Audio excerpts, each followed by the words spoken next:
Zadnja oddaja sezone je vedno nekaj posebenega. Za nas zato, ker moramo zaradi predolgih prispevkov potem vse krajše, da lahko sploh pridajo v oddajo. Za vas pa zato, ker se za nekaj časa poslavljamo od malih ekranov, da bomo lahko posneli tiste dolge zgodbe za jesen. To poletje nas čaka res velik poti, tako da bo marsikaj za videti, ko se vrnemo na program. V tej oddaji boste pa videli dva čist nova avta pri nas, Toyota CHR Plus in Bike BJ40 Pro. Videli boste novo zvezdo za volanom naše Selike. Pripravili smo tudi nekaj nasvetov pred odhodom na dopust. Za začetek pa avto, ki ima epsko ime.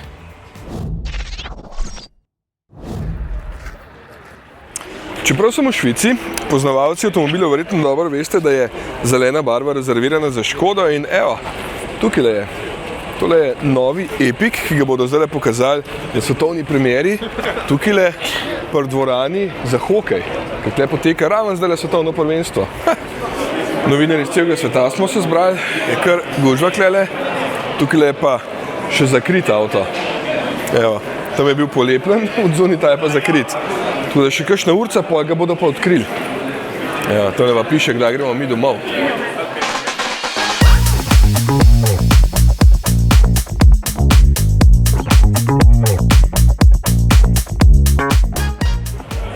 So res huda prizorišče naredili. Tale jajce je ful hud tele, kakor visi. Znači, grem poiskat svoje mesto, da ne bom zamudil česa, ne?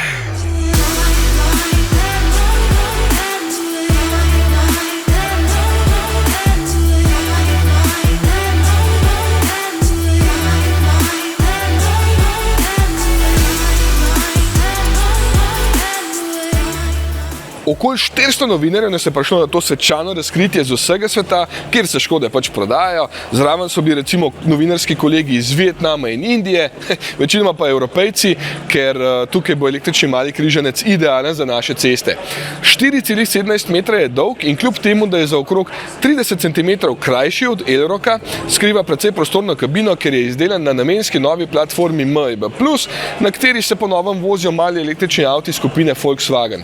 Tudi novi ID Polo, na primer, Epic pa je višji in daljši in bolj praktično uporaben avto za vsak dan. Yes, we are entering in something new, but the market is also changing. Now we see that people who buy cars in this category are also ready to buy a new car, also because of the growing prices of fuel, for example, or for other reasons. So we are coming at the right time, entering new territory, but there will be enough customers for Epic. Basically, this car is for couples with dual income, but no kids. This is the main category. But because the car is quite practical and also big, we believe that small families with one kid can also buy this car. And we were positively surprised by the interest of corporate customers. I was recently in Austria, where many big companies are ordering this car for its employees. Lots of cars in fleet will be probably also a good deal for this car. Je bilo hecno, ko me je po intervjuju Martin vprašal, če se je kaj povečala prodaja Škode pri nas, ker smo jih premagali na prvi tekmi hokeja tukaj blizu nekaj dni nazaj. Pa sem mu odgovoril, da se že zdaj odlično prodajajo njihovi avti, še vedno Škoda trdno drži drugo mesto pri nas. Epic bo najcenejši električni model Škode, marsikje bo cenovno primerljiv s Kamicom, ki ima motor z notranjim zgorevanjem, sicer pa bo imel na izbiro 2 bateriji in 3 različne moči. Doseg z večjo baterijo bo do 440 km po VLTP, od 10 do 80% pa se napolni v 24 minutah. Serijsko ima 11 kW polnjenje na izmeničnem toku, bateriji imata pa uporabni kapaciteti 37,5 in 51,5 kWh. Prva s kemijo LFP, druga pa NMC. Motori imajo pa 85, 99 ali pa 155 kW, to je po naše 204 konje. Pogon je v tem primeru vedno spredaj, torej drugačen kot pri vseh ostalih električnih Škodah.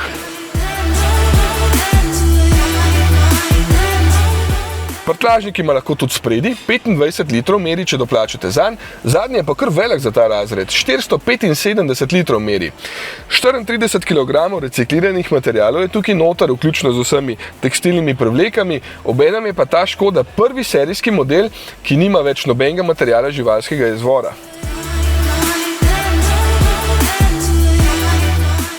Drugače pa meni sploh dopade tale varianta First Edition, ki bo na voljo tudi pri nas in bo seveda najbolje opremljena s temi posebnimi dodatki in kar 20-palčnimi platišči.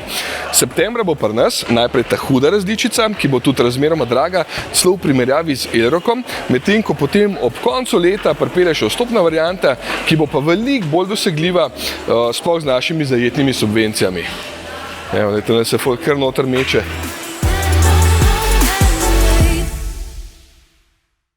Ampak to ni edina Škodina novost, ne? Ne, pripelje še Peak. To bo Kakšen Peak?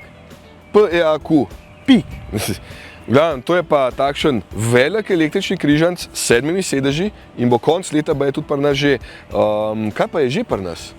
Ja, pri nas je pa že Mercedes GLC, to je zdaj čist nova generacija, zaenkrat je pri nas samo v električni različici na 800-voltni arhitekturi, tako da s polnjenjem v bistvu ne bo nobenih težav, z do 330 kW moči gre, obljubljajo pa 715 km doseg, seveda, če boste izbrali različico z največjo baterijo, te so sicer 3, 64, 85 pa 94 kWh, a ja, pa 942 svetilnih elementov ima sprednji. To nujno rabim.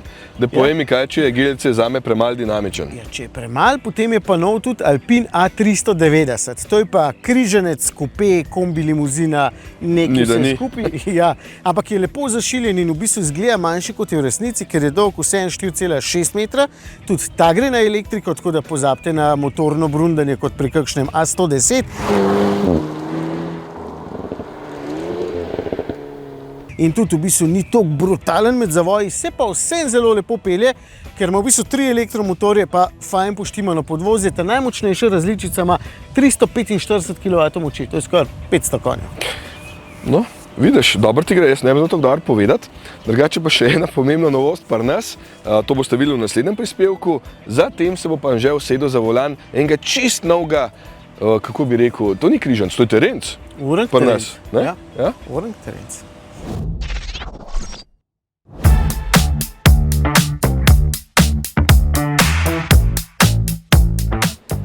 Imate tovorni kombi, katerega največja dovoljena masa je 3225 kg in če vam ne boste vgradili tahografa, vas lahko čez slab mesec, če boste v tujino, čaka kazen.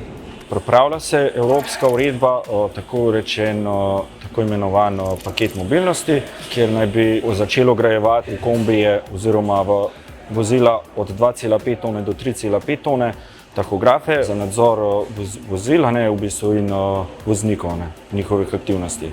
In zakaj je to potrebno? Zaradi tega, ker je vse preveč predolgih voženj, preutrujenosti za volanom, za zmanjševanje tveganja na cestah pa varnosti.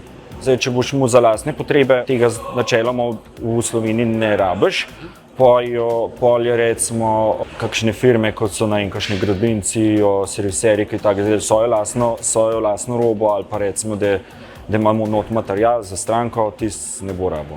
Okay. Če bo pa komercialno uporabljal, bo pa rabo. Ok, kaj bo se pa zgodilo, če tega ne bo imel? Ja, v bistvu je lahko več scenarijev. Nadzorni organ, se pravi policija, inšpektorat, lahko zadevo zelo visoko kaznuje, z zelo visokimi denarnimi kaznimi so nad 1000 evrov. Lahko ti vzamejo še celo licenco ali pa prepovejo vožnjo, nadaljnjo vožnjo. Mislim, da je v zakonu 3800 evrov. Zdaj, kako bojo pa organi na cesti to obravnavali, pa dejansko izrekli globe, bo pa še počakal čas. Z vgradnjo tahografa smo največ dosegli na varnosti v cestnem prometu. To pa je utrujenost voznika, kar je bilo pogosto tudi zaslediti, da so vozniki kombijev vozili neprestano tudi po več kot 12 ur lahko. Sedaj bi mogli upoštevati iste zahteve glede počitka in odmorov kot vozniki pravih tovornih vozil in avtobusov. Vsako vozilo je potrebno najprej pripeljati na pregled, ki običajno traja nekje 15 minut. In v primeru tega Forda, ki je celo priključni hibrid, je potrebno najprej najti prostor za dajalec signala nekje na menjalniku tam spodaj. Če tega ni, je potreben adapter M1N1 in s pomočjo tega potem tahograf pridobi signal o gibanju vozila. Zelo verjetno bodo takšni kombiji v prihodnosti to že imeli vgrajeno ali bodo pa ponujali kot dodatno opremo. Sem našel še tole. Tukaj sicer piše, koliko je največja skupna dovoljena masa, ampak Ford je razmišljal tudi naprej in je tukaj že predvidel prostor za podatke za tahograf. Tako da, evo, so že pripravljeni na prihodnost.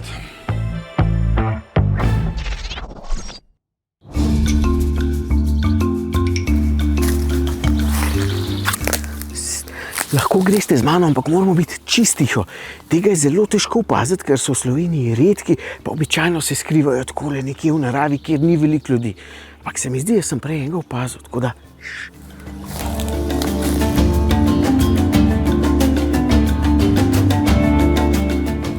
Lega ga vidite, še take atraktivne barve je, pa nič se ne boji.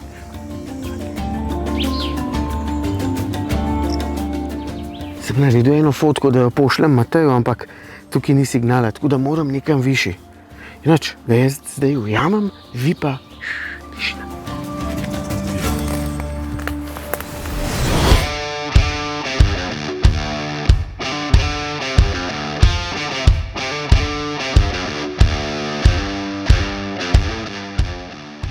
Na začetku sezone smo vam v snegu pokazali takšen BJ30, zdaj pri temperaturah skoraj 30 stopinj Celzija se mi zdi pa najbolj logično, da vam pokažem njegovega večjega brata BJ40.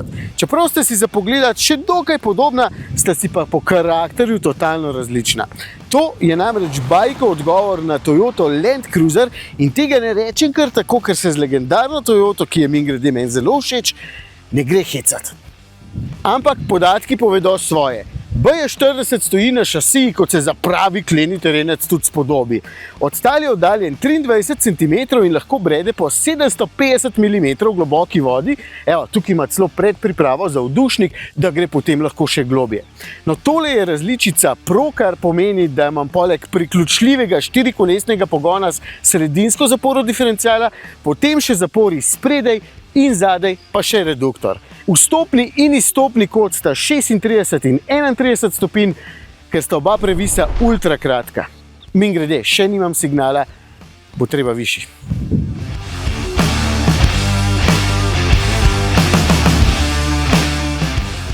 Ne vem zakaj, ampak v terenskem avtu moram vedno pokazati, kako se obnese na terenu in to kljub temu, da se večina lastnikov, ki imate takšne avte, vozi po cesti. Pridemo do tja malo pozneje. Tukaj lahko zaenkrat povem, da nisem še nikamor udaril s podvozjem, kar pomeni, da je oddaljenost total dovolj dobra. Kolesa tudi nič ne zdrsnejo, oziroma če že je to za delček sekunde, potem pa navor prevzame takoj drugo kolo in zadeva rine naprej. Se vem, ta podlaga na posnetki izgleda precej nedolžno, pa lahko takoj povem, da je v resnici precej zoprna. Dokaj strma, tudi skale so na nekaterih delih visoke, tako da je treba paziti. Ta funkcija mi je tudi všeč. Tank turn oziroma narrow turn se ji reče. Notranje kolo takrat zablokira in zato se avtomobil bistveno hitreje obrne okrog svoje osi. Pride prav na kakšnih ozkih terenskih delih. Sicer je pa menda jasno, da se zna sam počasi spuščati ali pa plezati po res strmih terenih in to počasi pa nadzorovano takšnemu terenskemu tempomatu se v bistvu reče crawl control. No, za voznika je pa še veliko bolj pomembno in dobrodošlo, da imam tukaj le vse te kamere. Sploh, kadar se dvigujem po strmem klancu gor, takrat jaz vidim v bistvu samo nebo, tal pa ne. No, s tem vidim vse. Ja, tle pa bo signal. Nič čudenega, ne? Če pa tamle zadaj toliko krožnikov. Midva sva z lahkoto prilezla do sem gor, včasih je celo težko pokazati kakšen hujši teren, ker se po naravi itak ne smemo voziti. Za vas pa, če iščete alternativo Mercedesu G, Cruiserci, Bronco tu, je tale lahko kar ta prava. Zdaj pa pošljem fotko, pa nazaj v dolino. 4,8 metra je dolg takšen BJ40, kar pomeni, da je toliko, oziroma 13 cm krajši od Toyota Land Cruiser. Se mi zdi, da jo moram še enkrat omeniti, ker ta avto itak poznate vsi, no tole je pa njegov neposredni tekmec. Ker sta tukaj previsa občutno krajša, je prtljažnik s 532 litri zanemarljivo manjši, prostora za potnike je pa znotraj itak dovolj, ampak to že veste. No, kar pa vse lahko pokažem noter, ker je tudi zanimivo.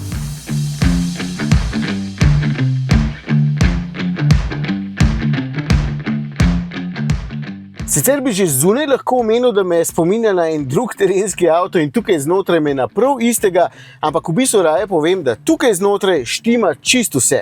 Odlagališče dovolj, škripa absolutno nobena stvar, tole držalo je nujna stvar pri pravih terencih in čeprav se meni ta tretji zaslon zdi povsem nepotreben, evo, ima tudi tega pred sovoznikom. Sicer je pa vmesnik še kar dober in samo s kakšno manj logično potezo, ločljivost in hitrost sta odlični, vse deluje kot mora in tudi fizičnih stikal imam na voljo kar nekaj. V bistvu bi edin tukaj na volanu imel še prava fizična stikala namesto teh napol haptičnih.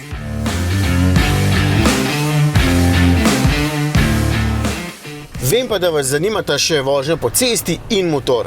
Vozniško je enako ostalim pravim terencem. Tisti, ki že imate kakšnega, veste, da to pomeni, da je krmiljenje malenkost manj direktno, ker si potem lahko bolj natančen na terenu in da se avtomobil ziba malo bolj. Vseeno pa po drugi strani takšen ni čist nič zoprn za voziti v urbani džungli. Dovolj prijeten je, dovolj pregleden, ampak pač velik. Motor je pa 2-litrski turbobencinski 172 kW moči oziroma z 234 konjički, navora je malenkost manj kot 400 Nm, torej težav s počasnim plezanjem na terenu ne bo, pa tudi takole z vožnjo po navadni cesti ne.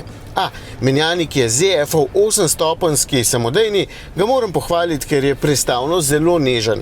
Edino na porabo v dvomestnih cifrah se pripravite, kar je pa logično pri takšnem pogonu.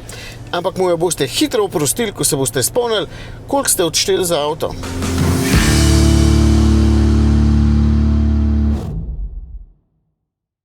Dobro so se naučili Kitajci kopirati vse, kar je dobro. So, čeprav vse ni samo kopija, sem tudi kakšno svojo foro, recimo 3 zaslone spredje še pred sovoznikom. Sem mislil, kaj bolj uporabnega. Ampak okej, še en čist nov avto na naših cestah sledi v naslednjem prispevku, še prej pa sem se jaz pozanimal o dražbah avtomobilov.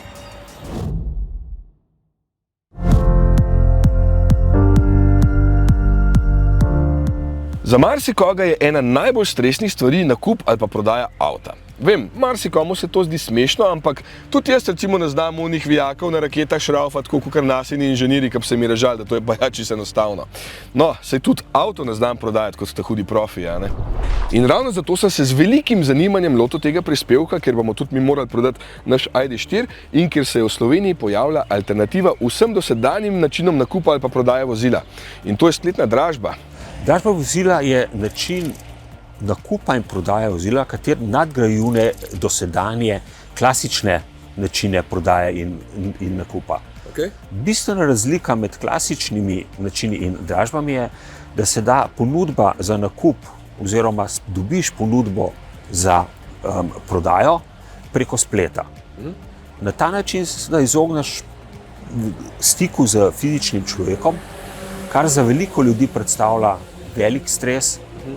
Izogneš se dilemi, ali si postavil prenizko ali previsoko ceno, saj trg sam določi ceno in ti online spremljaš, kaj se dogaja za ceno vozila. Vedno lahko vmes odstopiš ali dvigneš ali karkoli želiš, lahko narediš. Ne? Zdaj, ali nam starejšim to všeč ali ne, je bolj kot ne vseeno. Svet gre v to smer in se moramo prilagoditi. Zdaj, vedno je vprašanje samo, ali si malo pred časom ali si za časom, ampak tja gremo. Najbolj me je skrbelo, da ne vem, kaj kupujem ali prodajam. V obe smeri gre do dražbe. Pa vidim, da obstaja rešitev tudi za to.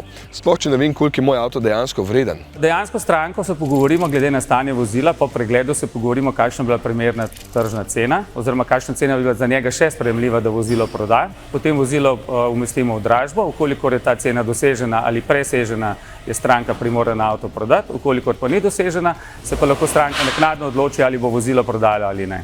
Vozilo pa gledamo optično, tehnično, kar se da videti, priklopimo na tester, zmerimo debelino laka, da so ugotavljali, ali so bile predhodne poškodbe na vozilu, pregledamo podvozje, pregledamo tudi baterijo v primeru, da je to električno vozilo in potem stranki transparentno predstavimo stanje vozila, kar je pa v bistvu tudi zelo pomembno na drugi strani za kupca, ker tudi kupec dejansko dobi popolno poročilo o vozilu, tako da tudi če preko spletne dražbe kot fizična oseba kupuje vozilo, nima nobenih zadržkov, ker je vozilo strokovno pregledano. Pogledamo, se pravi, vizualno avto, se pravi vse poškodbe, ki jih tudi označimo s puščicami, se pravi in tudi zapišemo v report, tako da vsaka stranka, ki kupuje to transparentno vidi, zmerimo debelino gum, starost gum, pregledamo, kako so bili upravljeni servisi, kdaj je zadnji servis, kdaj je naslednji, v kakšnem stanju so zavore, kdaj bo potreba menjava mogoče zavornih komponent. Za stranko je to dobro zaradi tega, ker smatramo, da tak strokovni pregled vozila je na verjetno na višji kvalitetni ravni, kot si lahko ena stranka, ki ni strokovno usposobljena, pogleda vozilo. In zagotavljamo po drugi strani tudi kupcu, ki kupuje vozilo, popolno transparentnost in zanesljivost pri nakupu.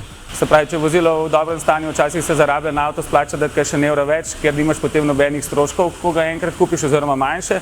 Kot recimo, če nek avto v bistvu je nizka cena, pa ima veliko stvari, ki jih je potrebno zamenjati, v ta vložek včasih večji, kot če kupiš avto, ki je v dobrem stanju. Razlika je v tem, da so bile dražbe včasih samo za podjetja, zdaj pa so tudi za fizične osebe. Zdaj, klej vidim, da piše, dražba se začne čez toliko in toliko časa. Ne? Ja. To pomeni, da do takrat jaz ne vem, če sem dobil vozilo ali ne. Ne, ti lahko že vmes bidaš, lahko že dajaš ponudbe in se dejansko tudi že vmes se vidi, kaj kdo drug daje. In tako naprej, kar pomeni, ni potrebno, da si ti stalno prisoten zraven računalnika, ki drži, ampak je bistveno samo, da daš, do katerega zneska si pripravljen iti. Ta znesek ni viden nobenemu drugemu razen tebi. Kar pomeni, ni to, če rečeš, jaz sem pripravljen dati 17 jurjev, potem bojo vsi samo okoli tega. Tako kot si rekel, ti določiš maksimum, do tam gre, potem pa ugotovimo, da pač smo šli predaleč. Kar pomeni, da seveda, če nihče ne da niti 16,5, pa je 16,5 cena, katera je zmagovalna, ti plačaš 16,5, ne 17. Mogoče še ena malenkost, tudi za ta vozila je možen leasing, tako da evo, tudi laiki smo dobili enostavno in moderno rešitev, da bo za nas vse skupaj čim manj stresno.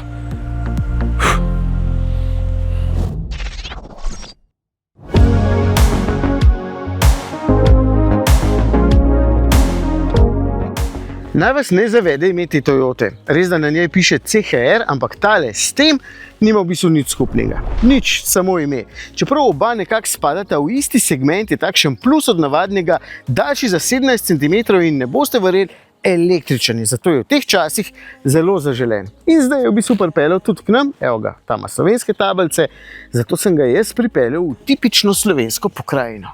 To je avto, ki ga je Toyota pripeljala v zelo konkurenčen razred, ampak glede na renome znamke in vse, kar avto ponuja, mislim, da tukaj ne bo težav. Mogoče bi pomislil, da bi se kdo vtaknil v porodne težave, ki so imeli s svojim prvim električnim avtom BZ4X, ampak so v bistvu te napake odpravili, izboljšali predvsem polnjenje, na baterijo pa zdaj ponujajo milijon prevoženih kilometrov jamstva v 10 letih, kar pomeni, da se res ne hecajo.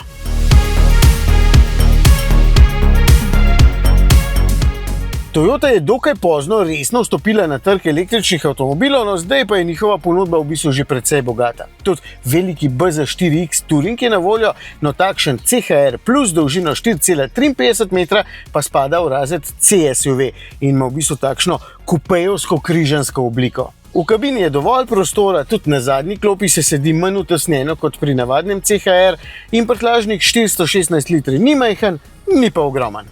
Notranjost je enostavna, ampak zelo dobro izdelana, kot je že Matej povedal, pa tudi meni ni oblikovno všeč tale del oziroma tile merilniki pred mano. Takrat me je Matej celo zbodel, da ne bom videl nanje normalno, zato ker sem par centimetrov nižji od njega, ampak v bistvu nimam nobenih težav, ker je volan dovolj bogato nastavljiv tudi po višini, tako da si tudi jaz lahko nastavim ustrezen položaj. Ja.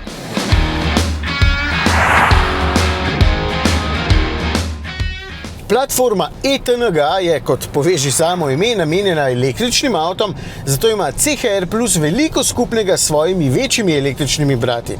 Zelo so se potrudili pri torzijski čvrstosti, da avto res deluje kompaktno in ima res dobre vozne lastnosti, to lahko takoj potrdim, ko sem se prej zapeljal prvič. In polnjenje je res izboljšano, smo tudi že preizkusili v praksi in je dosegel celo boljše številke, kot jih obljublja tovarna. Zasluga gre predgretju baterije, da bo šlo hitro na hitrih polnilnicah, kjer naj bi se polnil z do 150 kW moči, medtem ko se ta tudi na počasnih polnilnicah polni z 22 kW. To mi je tudi zelo všeč.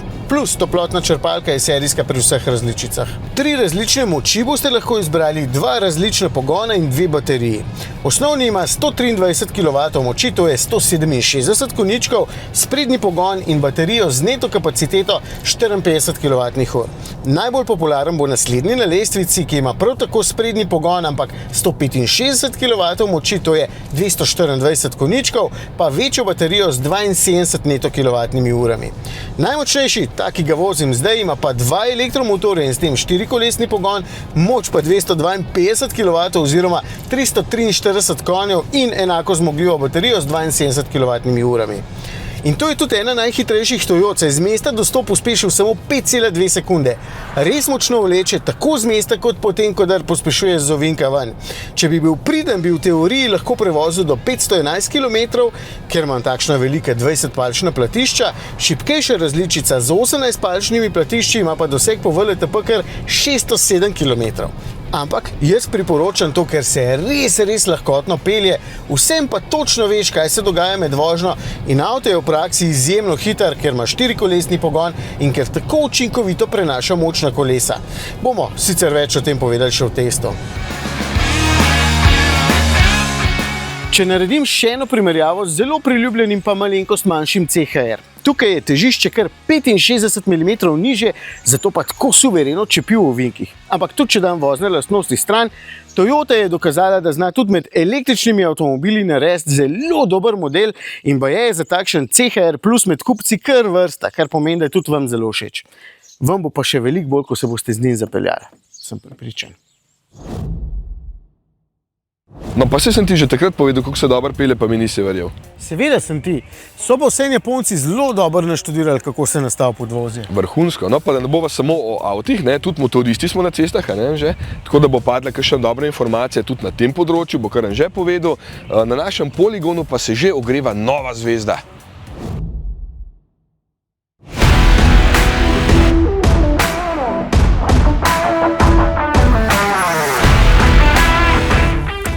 Evo, sem si ravno mislil nov nosilec za telefon, za na svoj motor, da bom potem na daljših poteh lahko med vožnjo gledal YouTube. Hecam se, jasno, čeprav je vsem kdo pomislil, da sem dovolj nor. No, ta telefon bo tukaj zelo redko za kakšno navigacijo, če bom šel res nekam daleč, sicer pa veliko pogosteje za aplikacijo, ki spremlja mojo vožnjo.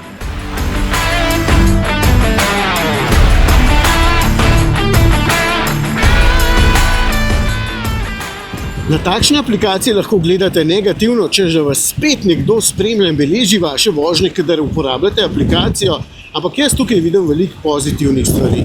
Ok, tudi ekonomsko, če lahko kje prihranim kakšen evro, bolj pomembno se mi zdi, da se tukaj ne shranjujejo vaše vožnje zato, da bi vas kdo kaznoval, ampak zato, da se zbirajo podatki, s katerimi potem ugotavljamo, zakaj so določeni odseki cest bolj nevarni kot drugi.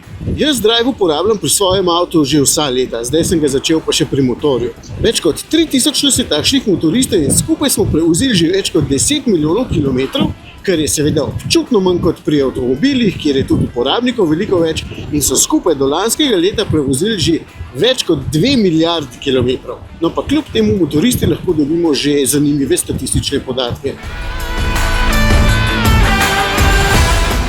Ker motor vozimo samo v sezoni in ne skozi celotno leto, je za popust dovolj 200 prevoženih kilometrov na mesec, torej pol manj kot pri avtu. Takšni podatki se mi zdijo veliko vredni, ker se spomnim, da smo pred nekaj leti v naših oddajah iskali črne točke. Torej lokacije na naših cestah, kjer se je dogajalo zelo veliko nesreč, pa takrat še nisem imel takšnega zemljevida, s katerim bi si lahko pomagal. Veliko lokacij so že spremenili, popravili križišča in tako naprej, za kar sem zelo vesel, veliko dela nas pa še čaka in ena majhna kapljica v morje so v bistvu lahko tudi takšne brezplačne aplikacije. A ti veš, da so letos dvignili starostno mejo za vožnjo e-skirojev na 15 let? Vem, ja, v bistvu se vedno več nesreč dogaja z e-skiroji, letos se je sploh slabo začelo, ker sta že 2 umrla, tako da očitno moramo biti bolj strogi. Ja. Najpogostejše kršitve so vožnja brez čelade, to meni za mlajše od 18 let, potem strani smer vožnje, vozijo po napačni strani, ugotavljam tudi vožnjo pod vplivom alkohola oziroma drugih psihoaktivnih snovi, neupoštevanje prometne signalizacije, recimo vožnja v rdečo luč, ali pa neupoštevanje talnih označb, pa uporaba slušalk oziroma telefona med vožnjo. To so te najpogostejše kršitve, ki ima velik vpliv na prometno varnost in seveda na možnost, da pride do prometne nesreče. Kako lahko preprečimo najhujše posledice? Predvsem z zavedanjem lastne odgovornosti, predvsem s tem, da sami moramo poskrbeti in zase in za vse okrog nas in s tem pač lahko naredimo vse ali pa nič. Se pravi, imejmo neko spoštovanje do drugih, razmislimo o tem, da smo sami tisti, ki se odpravimo v promet, da moramo biti takrat osredotočeni. in da seveda ne smemo voziti pod vplivom alkohola ali kakšnih drugih substanc, ter pa seveda, da moramo upoštevati cestno-prometne predpise. Brez telefonov, brez slušalk, uporaba čelade, tudi če ta ni obvezna, to nam vse lahko reši življenje. Zato res pozivamo vse, da imejte to v mislih, preden greste na pot. Drugače so e-skiroji the best, če hočemo manj avto na cestah. Jaz ga redno uporabljam, pa seveda vedno nosim čelado. Tako kot jaz na biciklu. V bistvu sem tudi ta mala dva navadil, da ne gresta nikoli na kolo brez čelade. Prven tudi ne. Sploh ni problem. Okay.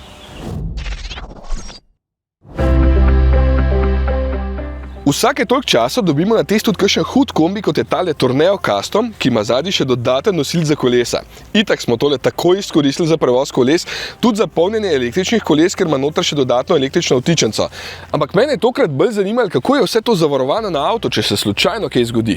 Ideja, zakaj sploh zavarovati prtljago, je nastala zato, ker se vozimo z avtom, v njem vozimo marsikaj in ko pride do prometne nesreče, ki jo sami povzročimo, to ni del odškodnine, ki bi jo lahko dobil povrnjene, če si seveda sam povzročitelj. Pri nas smo razvili tak produkt, da je tudi to vključeno v kasko, nekatere druge zavarovalnice imajo še dodatno neko zavarovanje, ker je prav postavka prtljaga. Mi pa smo razvili možnost, da je tudi v polnem kasku krita prtljaga, v B kombinaciji in pa kraji, torej v primeru toče, udara strele, prometne nesreče je tudi prtljaga zaščitena. Kako je v primeru, če imam na strehi kavček ali pa kolo, pa pozabim, da je tam, potem pa poškodujem to? Tudi takšne situacije so krite, seveda odvisno od tega, kakšno kasko kombinacijo imate krito. Če imate splošen kasko ali polni kasko ponekod in se zapeljete na ta način v garažo in poškodujete to, kar vozite zgoraj in še zraven avto, potem bo to povrnjeno. Seveda do višine zavarovalne vsote, ki jo imamo za prtljago, za ostalo pa glede na splošne pogoje iz kaska. Torej, če imate dražje kolo, ki ga želite posebej zavarovati, torej to ni v sami prtljagi vključeno, potem svetujem sklenitev zavarovanja mikromobilnosti, kjer boste imeli v osnovnem paketu pokrito tudi zavarovanje odgovornosti pri uporabi kolesa, potem nezgodno zavarovanje in pa asistenco. Pa še en svet. Pazite tudi, kako zlagate in pritrdite prtljago, da ne bo ob močnem zaviranju koga poškodovala. Pa varno za volanom.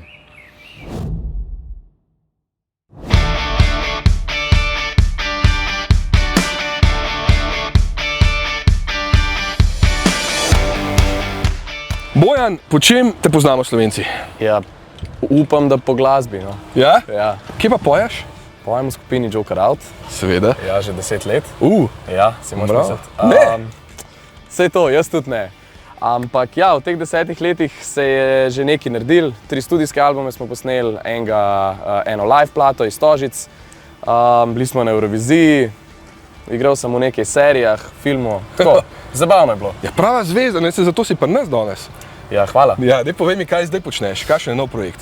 Nov projekt se v bistvu zdaj dogaja že čez 2 tedna. Okay. V bistvu največji projekt do zdaj. Imamo 10 let benda. Na Kardeljevi ploščadi v Ljubljani pripravljamo karneval. Aha. In to bo dejansko največji oder in največji dogodek, ki jih je zaenkrat Slovenija imela.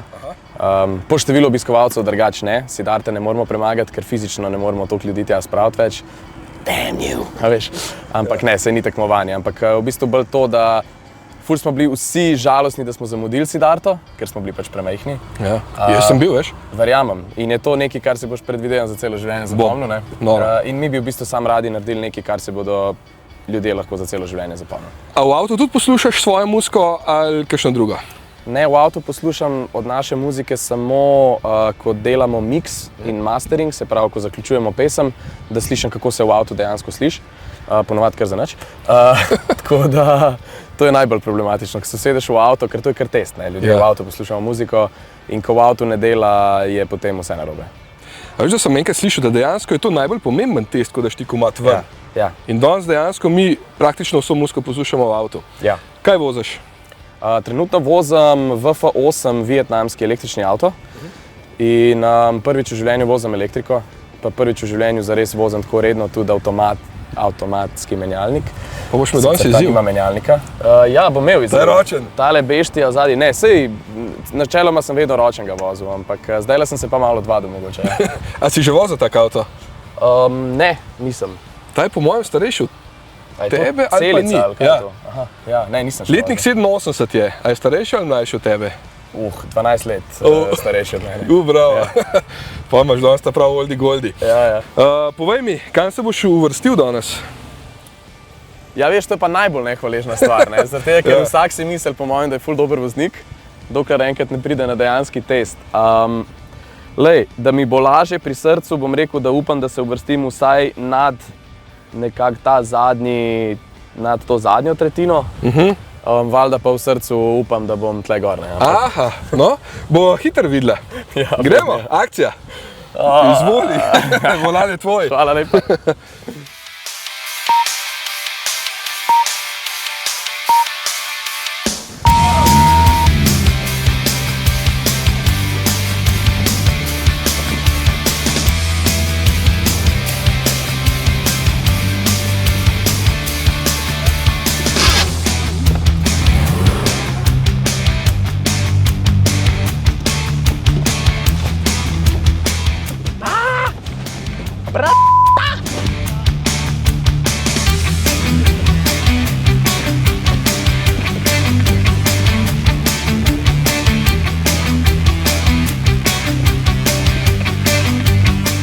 A sem dosti not?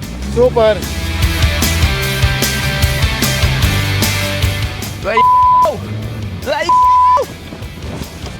Ne, fakt, zakaj sem to naredil?